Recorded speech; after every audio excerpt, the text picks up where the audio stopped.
From the studios of Media Training Worldwide in New York, this is Inside Communications, and I'm your host, Mike Bako. What's it like to work on a campaign so successful that your client almost runs out of product? Almost. Today we go inside the campaign for the super successful brand Shellac on Inside Communications with RedPR's Julia Labaton, coming up next.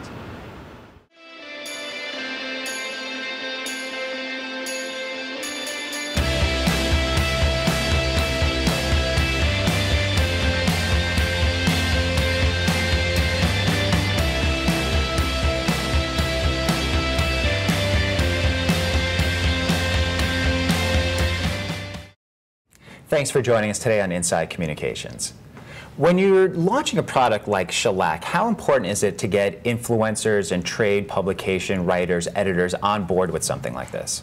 I think it's critical to get the influencers first. That was the key to our whole strategy, was to start with the innovators who influence to create a domino effect. So we had a very targeted, laser-like strategy to look at the innovators in each category of our target audiences. We wanted who are the most influential media, who are the most influential nail professionals who influence the industry, and who might work on celebrities so that we can get influential celebrity fans who will then influence the media, and who are influential consumers in different communities around the country and around the world. How important are bloggers and people that write about fashion that don't necessarily write for Allure or any of those major women's magazines, but write a blog that people frequent because they trust what they have to say?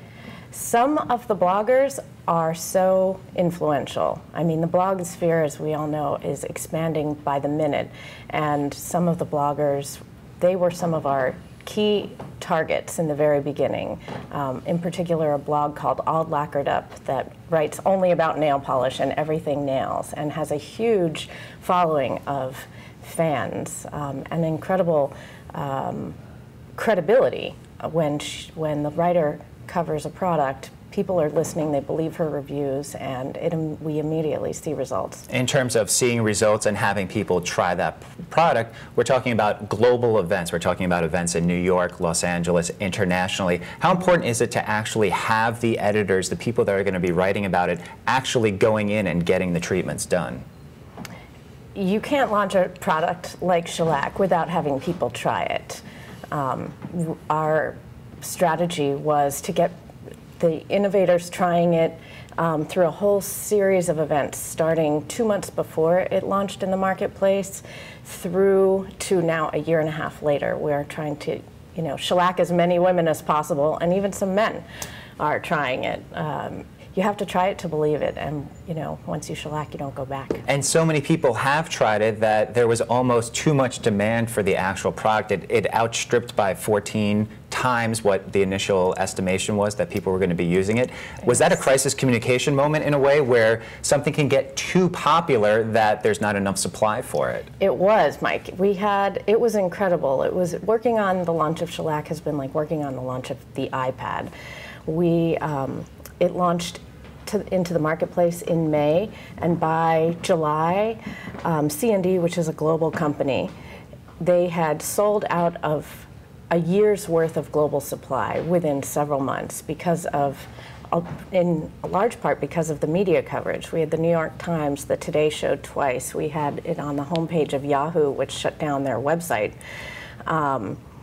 And it caused such an incredible demand that nail professionals were running out to get it, and it sold out fast. Even with the projections, knowing that it was going to be a big success, even with those projections, it had a runaway success.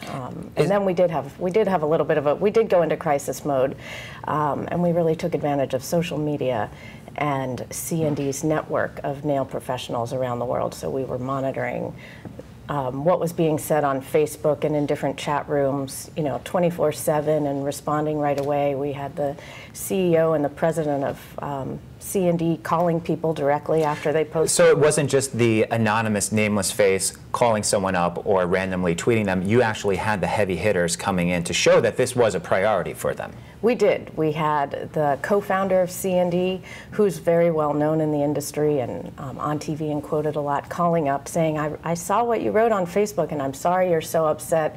We're glad you love the product, and we're trying our best to get it to you as fast as we can, and it really made a difference. There certainly is a love of the product. Is there any danger in it becoming almost too popular, that nail salons, have you gotten any feedback from them in terms of saying, we don't like the fact that customers are only going to be coming back to us every 3 weeks instead of every week, or it's going to last too long? Could the product be too good in a way? Actually, the response has been the reverse. Salons, C&D's been getting feedback from salon owners saying, thank you so much, my business has skyrocketed because of Shellac. I'm able to see, 3 times the number of clients that I was before, and I charge more. So for the salon, it's a business driver. For the woman who's going in to get a service, it's a huge convenience and in the end a money saver, because you don't have to go back to the salon every week. You can go back every 2 or 3 weeks. You don't have to worry about it in between. So you save that time and you save the money. And so we've had salons, actually a salon here in New York, not far from here. The woman said to me, she said, my rent's gone up so high, I was thinking of going out of business, but thanks to Shellac, my business is now booming and I'm not closing my doors. So business was booming for Shellac, for these nail salons. How about post-launch now? What are some of the steps that are going to be taken to continue this ball rolling, to continue to get the word out to women and to men, as you mentioned? We'll get back to the men in a little bit and see what a market that is for them. But how about post-launch in terms of continuing this momentum? We are actually, as we were just talking about, we just did a flash mob in New York City during Fashion Week. We've been trying to ensure that anyone who hasn't tried it yet is getting the opportunity to try it. We've got a mobile manicure van traveling around the city, now traveling to other cities. And there are new colors launching every 6 months. And training is going, C&D's now instituted a salon certification program so that if a person goes into a salon, they know they're getting the real deal. There's a lot of now copycats saying it's almost become like a verb or a noun, like Q-tip or Kleenex is synonymous with a certain type of product. Now people are thinking that sometimes that they're getting a shellac manicure and getting a gel manicure, which is very different. So there's a big education process now to make sure you know the consumer knows what to look for, and the salons that are offering it properly are shellac certified. And how important is it to have that shellac certification? Some salons have the actual sticker that they have shellac at that salon. Is there going to be a social media campaign? Is there going to be media outreach to inform individuals that watch this interview, that watch the Today Show or any other magazine, to say, watch what you get? It might not be the real thing, almost akin to going down to Chinatown and getting a fake Louis Vuitton bag. It's true. There is. We're in the process of that media initiative right now in terms of education, clarification, and differentiating. I mean, when shellac first came out, it was the first in the marketplace of a new category, a hybrid category, a power polish, which didn't exist before. People knew polish and people knew gels, but they didn't, this technology is completely new. So there's definitely a learning curve of educating people about what to look for and what the differences are, and we're using social media and traditional media now to get that. Let's go inside some of that media coverage, and in terms of introducing people to this new product. Virtually every media hit that I saw preparing for this had the reporter, had the host rummaging through their bag right after, banging their hand on a desk to actually show what a great product it is, how durable it is right after the fact. For this product, for any product, anyone watching this in the PR field, how important is it to actually get people to road test your product, to actually show it in use? I think you can't launch a product like this without doing that. Otherwise, it's just words and it's not credible. So our mission was to say to reporters, road test this, take the 14-day challenge, see how your polish wears, or wear polish on one hand and shellac power polish on the other hand, and show us what it looks like in 14 days. And we had reporters all across the country take that challenge. and it worked. It got rave reviews. I mean, it's a product that stands up to what it does, which is definitely a PR person's dream. Getting people to try it was critical. We started out with the New York Times. We went to them 3 months before we launched and said to the reporter, look, we've got something that's really going to make a difference in women's lives. Do you want to try it? She road tested it, and the first article came out, and that was the domino effect. You know, the New York Times is the ultimate news media source. From that, we had the Today Show road tested, actually twice. They did 2 segments on it. And then Yahoo, a reporter for Yahoo road tested it. And a very, very important nail polish blogger that has a lot of credibility within the media road tested it. And from there, those key traditional social and broadcast media outlets really set the course for local news and and local broadcast stations road testing it themselves to see if it stood up to the test. It stood up to the test, certainly, for women, making it so popular. You mentioned men just a minute ago. Is that a secondary market that more and more that men are getting this service? Is there different techniques that you use to introduce it to them, or is it just their wives and girlfriends saying, hey, you know what, this is great for me, you're getting it too? You know, I mentioned men because we did a shellac manicure event in New York last week during Fashion Week, and we had a number of shellac manicure bars during Fashion Night Out. And at every event, I saw men sitting at the manicure bar getting shellac, and I was rather surprised.